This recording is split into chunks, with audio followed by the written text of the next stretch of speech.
Bem, moçada, então, continuando, já que a máquina térmica, né, ela pega calor e transforma em trabalho, olha o que vai acontecer com a máquina refrigeradora, né? Qual é a função de uma máquina refrigeradora? Gelar cada vez mais o ambiente interno, né, ao qual ela se propõe. Então, por exemplo, ar-condicionado, beleza? Tira calor de onde está mais frio e joga calor para onde está mais quente.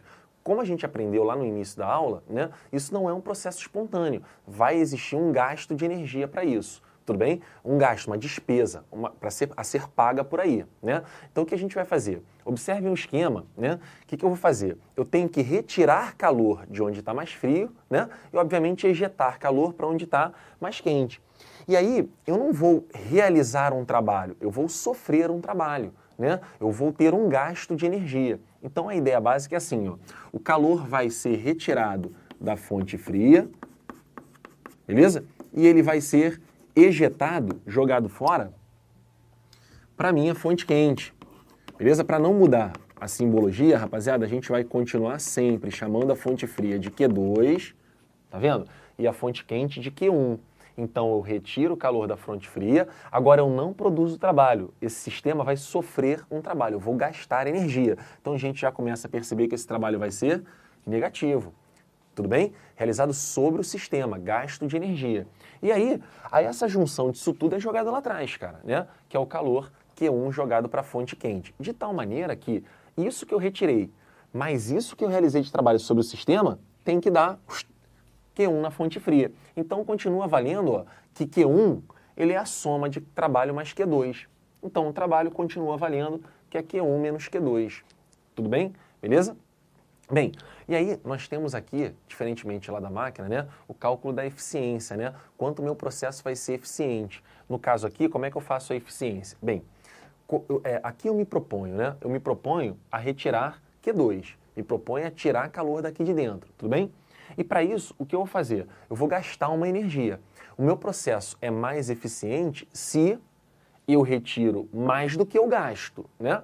Então, se eu retirar mais do que eu gasto, a minha eficiência vai dar maior do que 1. O processo é muito bom, lucrativo para mim. Eu tiro mais energia do processo do que eu realmente gasto. Agora, se eu gasto mais do que eu retiro, o processo tem baixíssima eficiência, né? Então, se o trabalho for maior do que Q2, se o que eu vou gastar é maior do que Q2, não faz muito sentido. Por exemplo, quando eu era criança, cara, assim, quando eu era pequenininho, eu ficava imaginando, meu pai sempre falava assim, vai abastecer o carro e tal, não sei o quê, né? Aí o que eu pensava? Poxa, meu pai vai lá botar gasolina no carro? Caramba, joga água dentro do tanque de combustível, né? Por que não bota água? É só encher?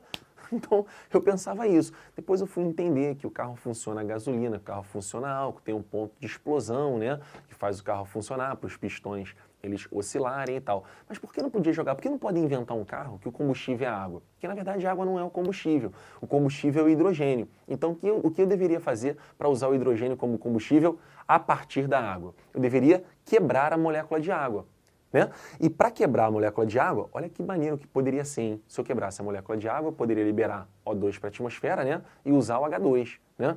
Olha que maneiro, usar o hidrogênio para uma coisa e meu carro poderia fazer fotossíntese. Não, tô brincando, tá, gente? Pelo amor de Deus. Liberar oxigênio para a atmosfera. Óbvio que isso não ia acontecer. Mas o que eu ia fazer? Eu ia gastar uma energia para quebrar a molécula de água, né? Usaria o hidrogênio.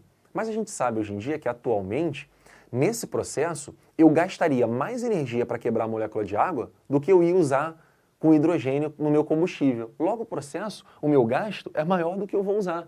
Seria de baixíssima eficiência, não faz sentido. Então, a energia que eu gasto para quebrar a molécula de água é melhor usar como combustível logo para locomover o carro. Não faz muito sentido eu quebrar a molécula, né? Então, o processo é sempre vantajoso para mim se a eficiência é o maior possível em relação a 1, né? 2, 3, 4, 5, 8 mil. Beleza? Se o meu gasto é muito menor do que o que eu vou realmente utilizar como retirar calor da fonte fria.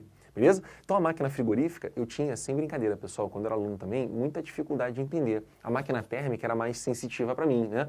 Pô, eu dou calor para essa máquina, uma parte realizo o trabalho, outra parte eu jogo fora. A máquina frigorífica é um pouco saliente, mas aí o que eu fiz? Eu aprendi bem a máquina térmica e inverti todas as setas. Repara que a máquina frigorífica é exatamente o oposto da máquina térmica. Enquanto a máquina térmica as setas são assim, ó, na máquina frigorífica vira o contrário. Se você virar o contrário, você chegou na máquina frigorífica. Beleza? E aí nós temos esse cálculo também da eficiência para saber. Beleza?